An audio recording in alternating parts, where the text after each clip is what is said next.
नमस्कार दोस्तों, exam virus channel पर आप सभी लोगों का स्वागत है। मैं लवकुश तिवारी आज आप लोगों को डिस्कस करने वाला हूं कि पृथ्वी की कितनी प्रकार की गतियां हैं और इससे रिलेटेड प्रश्न कैसे पूछे जा सकते हैं किसी भी प्रकार के एग्ज़ाम में। तो पृथ्वी कुल 2 प्रकार की गतियां करती है। एक तो इसकी गति है जैसा कि आप लोग डायग्राम में देख पा रहे होंगे।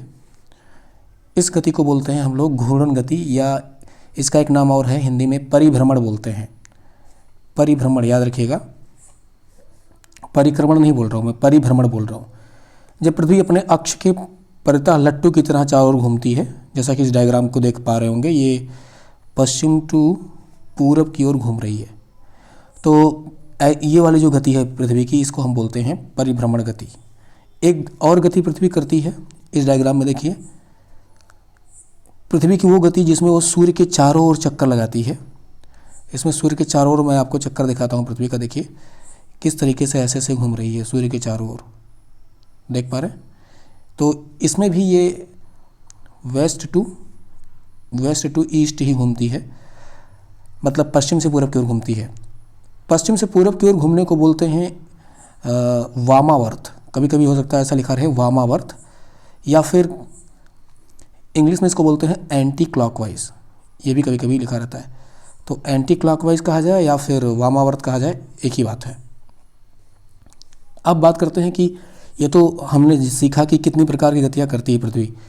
इन गतियों से होता क्या है, इसको अगर समझें तो देखिए, अभी हमने बताया कि पृथ्वी जैसा कि 2 प्रकार की गतियाँ करती है।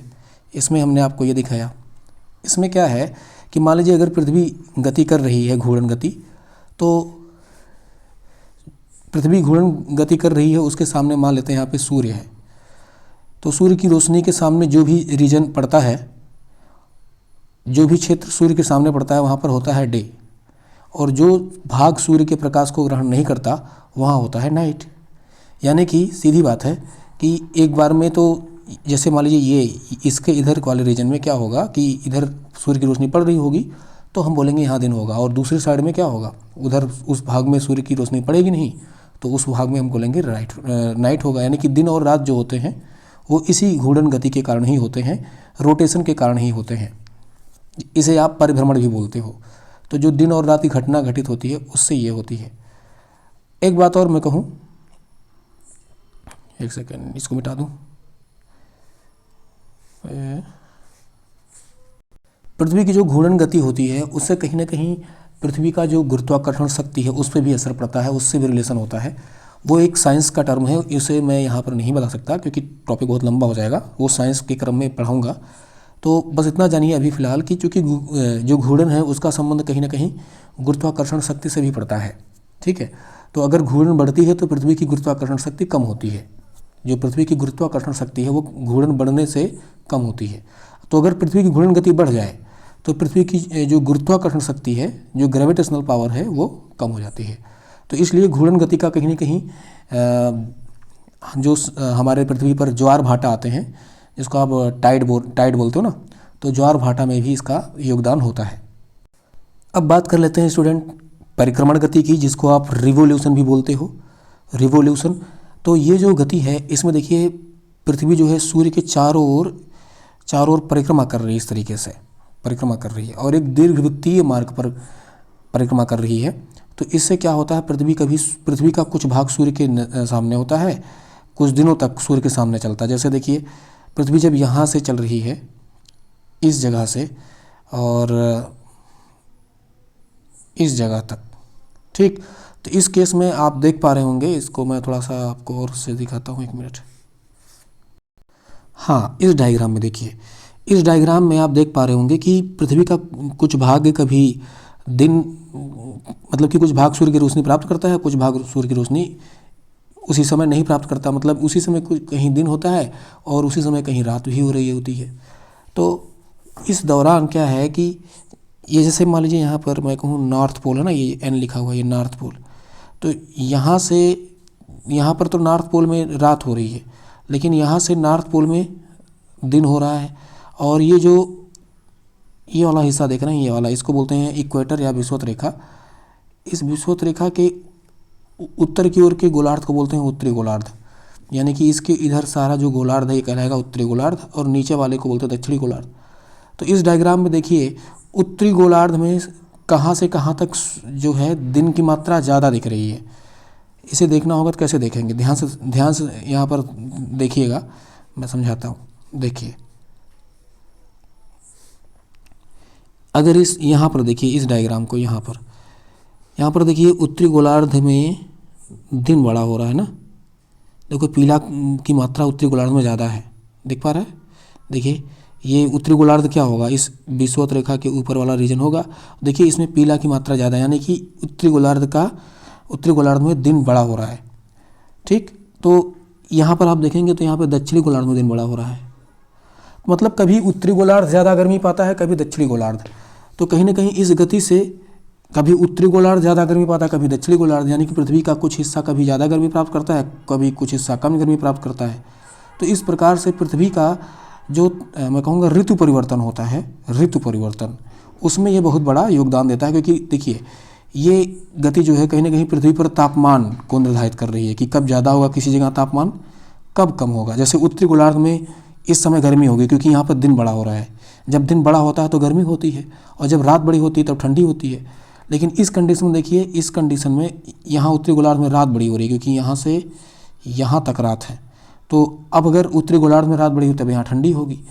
यानी कि इस गति से कहीं ना कहीं ये निकल के आ रहा है कि इससे दिन बड़ा और रात छोटी होने के कारण किसी गोलार्ध में गर्मी और किसी गोलार्ध में ठंडी हो रही है, यानी कि तापमान निर्धारित हो रहा है। इससे हम कहेंगे इस गति से हमारे पृथ्वी पर जो विभिन्न ऋतुएं पाई जाती हैं उनका निर्धारण होता है। तो ये पूछा जाता है कि किस गति से विभिन्न ऋतुएं पाई जाती हैं, तो आप बोलिएगा परिक्रमण गति से, यानी रिवोल्यूशन से। अब यहाँ पर एक अंतर करके देख लेते हैं कि इन दोनों गतियों में क्या अंतर होता है। देखिए परिभ्रमण गति, जिसको आप रोटेशन भी बोलते हो या घूर्णन बोलते हो, ये पृथ्वी के अक्ष की परिता होती है। अक्ष क्या है ये मैं पढ़ा चुका हूँ, इसके पहले वाले वीडियोज़ में जा करके देख लीजिएगा, क्लियर हो जाएगा। परिक्रमण गति में पृथ्वी अपने कक्षा में गति करती है, ये जो वृत्ताकार कक्षा है यानी सूर्य के चारों ओर करती है। एक घूर्णन को पूरा करने में लगभग 24 घंटे लगता है और इसीलिए इसको बोलते हैं दैनिक गति। जबकि एक परिक्रमण पूरा करने में 365 दिन 6 घंटे लगते हैं। यहाँ 365 दिन लगभग लिखा है, लेकिन एक्चुअल में 365 दिन 6 घंटे लगते हैं। इसीलिए ये लगभग एक वर्ष के बराबर होता है और इसीलिए इस गति को बोलते हैं वार्षिक गति। तो पूछेगा कौन सी दैनिक गति है, कौन सी वार्षिक गति है। ठीक, दिन रात किससे होता है, परिभ्रमण से होता है। देखिए मैंने आपसे बताया था ज्वार भाटा को लेकर के भी इससे रिलेशन, और इस पर विभिन्न ऋतुएं पाई जाती हैं, आप ये समझ गए होंगे। अब यहाँ पर इस डायग्राम को देख करके ये हम समझ लेंगे कि दिन और रात बड़ा कैसे होता है, छोटा कैसे होता है। देखिए ये पृथ्वी का चित्र है और यहाँ पर आप देख पा रहे होंगे कि जो येलो कलर दिखा रहा है ये दरअसल दिखा रहा है कि ये सूर्य द्वारा प्रकाशित क्षेत्र है, सूर्य की किरणों द्वारा प्रकाशित क्षेत्र। और जो डार्क दिखा रहा है वहाँ पर सूर्य की रोशनी नहीं पहुँच पा रही है। ये 3D डायग्राम नहीं है, आप समझिए कि इधर ऐसे इसके अपोजिट में भी दिन हो रहा होगा ना, इस येलो के उधर, तो हम ऐसे देख रहे हैं। तो देखिए यहाँ पर अगर दिन हो रहा है तो हम चलिए देखते हैं कि उत्तरी गोलार्ध में इस समय कहाँ कहाँ बड़ा दिन हो रहा है, कहाँ छोटी रात हो रही है, इसको चेक करते हैं। आपको पता है मैं यहाँ पे एक लाइन खींच देता हूँ तब आपको क्लियर होगा। चलिए एक लाइन खींचता हूँ, ये है लगभग इक्वेटर पे मैंने लाइन खींच दी है। अब इस इक्वेटर के उत्तर की ओर के रीजन को हम बोलेंगे उत्तरी गोलार्ध, यानी ये वाला रीजन जो है ये वाला पूरा इसके उत्तर वाला, और इसके दक्षिण वाले रीजन को हम बोलेंगे दक्षिणी गोलार्ध। आप यहाँ पर चेक कर सकते हो कि किस गोलार्ध में दिन बड़ा है, किस गोलार्ध में रात बड़ी। देखिए इस अक्षांश पे आप इक्वेटर पे तो हमेशा दिन रात बराबर होता है, देखो यहाँ पर दिन और रात बराबर दिख रहा होगा। लेकिन आप इस अक्षांश में देखिए, इस लैटिट्यूड में देखिए, इस लैटिट्यूड पे दिन यहाँ से लेकर के मात्र यहाँ तक है, जबकि रात जो है यहाँ से लेकर के यहाँ तक है। मैं इसको अगर डिफरेंट कर दूँ रात को, तो देखिए रात जो है यहाँ से लेकर यहाँ शुरू हो रहा है और यहाँ तक है, जबकि दिन जो है अगर आप दिन को देखो तो यहाँ से शुरू होकर के मात्र यहाँ तक है। तो इस अक्षांश में दिन छोटा रात बड़ी। ये ऐसा क्यों हो रहा है, दिन बड़ा और छोटा क्यों हो रहा है? ये हो रहा है पृथ्वी के झुकाव के कारण, क्योंकि हमारा जो पृथ्वी का अक्ष है वो एकदम सीधा नहीं है, वो थोड़ा सा झुका हुआ है। और ये पृथ्वी का अक्षीय झुकाव क्या होता है इसकी वीडियो मैं बना चुका हूँ, इसके पहले आप देख सकते हैं इसे। इसी तरीके से आप दक्षिणी गोलार्ध में भी चेक कर सकते हैं। देखिए दक्षिणी गोलार्ध में मैं दिखाता हूँ आपको। दक्षिणी गोलार्ध में देखिए यहाँ से लेकर के यहाँ तक दिन है ये तो यानी दक्षिण गोलार्ध में दिन बड़ा हो रहा है और रात छोटी हो रही है। तो जहाँ दिन बड़ा वहाँ रात छोटी, जहाँ रात बड़ा वहाँ दिन छोटी। जहाँ दिन बड़ा होगा वहाँ गर्मी का मौसम होगा, यानी यहाँ हॉट होगा, और जहाँ रात बड़ी हो रही है वहाँ ठंडी का मौसम होगा, जैसे यहाँ ठंडी होगा। तो इसीलिए ऋतुएं बदलती रहती हैं। ये प्रदीप्त वृत्त क्या है? ये प्रदीप्त वृत्त वही वृत्त है जो दिन और रात को अलग करने वाला एक वृत्त बनता है, वही इसी को हम बोलते हैं सर्कल ऑफ इल्यूमिनेशन या प्रदीप्त वृत्त। देखिए किसी अक्षांश पर जब सूर्य किरणें लंबवत पड़ती हैं तो उसको हम बोलते हैं संक्रांति। ठीक, तो इसमें कर्क रेखा के ऊपर सूर्य किरणें ठीक लंबवत होती हैं 21 जून को, और इसे बोला जाता है ग्रीष्मकालीन संक्रांति। और इसी तरीके से मकर रेखा पर होती हैं 22 दिसंबर को, तो इसको बोलते हैं शीतकालीन संक्रांति। इसे बोलते हैं समर सोलस्टिस इंग्लिश में, इसे बोलते हैं विंटर सोलस्टिस।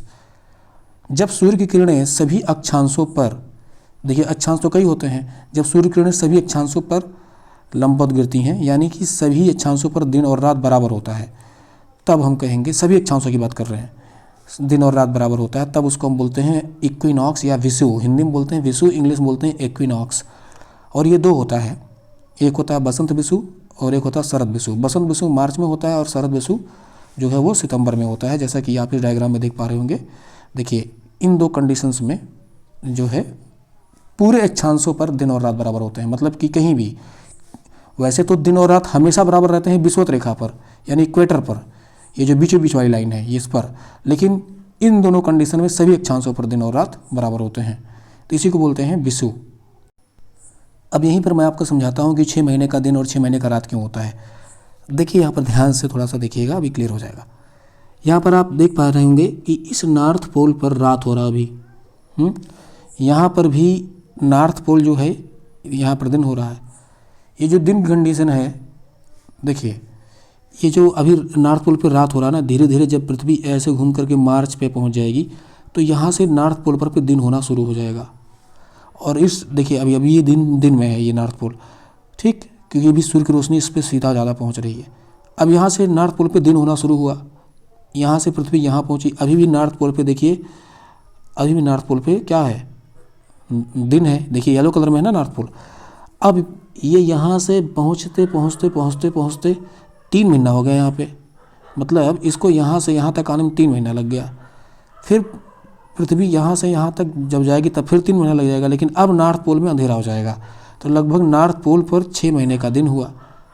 जब तक नॉर्थ पोल पर दिन था 6 महीने का, तब तक साउथ पोल पे क्या रहा होगा, रात रहा होगा। तो उस समय साउथ पोल पे 6 महीने की रात थी। तो ऐसे नॉर्थ पोल पे 6 महीने का दिन और साउथ पोल पर 6 महीने की रात भी होती है। कुछ और टर्मोलॉजी है, उपसौर तथा अपसौर। तो अपहेलियन, पेरीहेलियन इंग्लिश में बोलते हैं इनको। तो देखिए जब पृथ्वी आपको पता है वृत्ताकार मार्ग पर गति करती है तो वो कभी सूर्य के निकटतम और कभी सूर्य से अधिकतम दूरी पर हो जाती है। जब वो सूर्य की निकटतम दूरी पर होती है तो उसको बोलते हैं पेरीहेलियन यानी उपसौर, और जब वो सूर्य से अधिकतम दूरी पर होती है तो उसको बोलते हैं अपहेलियन यानी अपसौर। तो ये 4 जुलाई को होता है, ये 3 जुलाई को होता है। तो ये भी घटना पूछी जाती है। अब कुछ एक्स्ट्रा फैक्ट्स हैं जो आपको परीक्षा में महत्वपूर्ण हो सकते हैं। जैसे मैं कहूँ कि उत्तरी ध्रुव पर पहले पहुँचने वाला व्यक्ति जो था वो था रॉबर्ट पियरे, अमेरिका का। और उत्तरी ध्रुव में कौन कौन से देश आते हैं ये बहुत बार पूछा जाता है, याद रखिएगा। कनाडा का कुछ हिस्सा आता है, ग्रीनलैंड का आता है, रूस, आइसलैंड और नॉर्वे तथा स्वीडन का आता है, इतना याद रखिएगा। दक्षिण ध्रुव पर पहुँचने वाला व्यक्ति था पहला रोनाल्ड एमेंडसन। और हमारे कुछ भारत के अनुसंधान केंद्र हैं अंटार्कटिक महाद्वीप में, जो हमारे अनुसंधान केंद्र हैं उनके नाम याद रखिएगा। मैत्री हो गया, दक्षिणी गंगोत्री हो गया, भारती हो गया, और आर्कटिक अनुसंधान स्टेशन जो है हमारा उसका नाम है हिमाद्री। तो ये इसको याद रखिएगा। अब देख लेते हैं इस पूरे टॉपिक को, अगर आपने ठीक से पढ़ा है तो इससे जुड़ा हुआ मैं आपको प्रश्न देता हूँ और इस प्रश्न का उत्तर आप कमेंट में करके बताइएगा। ये है उस प्रश्न, ये वो प्रश्न जो मैंने दिया है, इसको आप पढ़िएगा अच्छे से, इसका उत्तर कमेंट में करके दीजिएगा अगर आपने इस पूरे वीडियो को अच्छे से देखा है तो।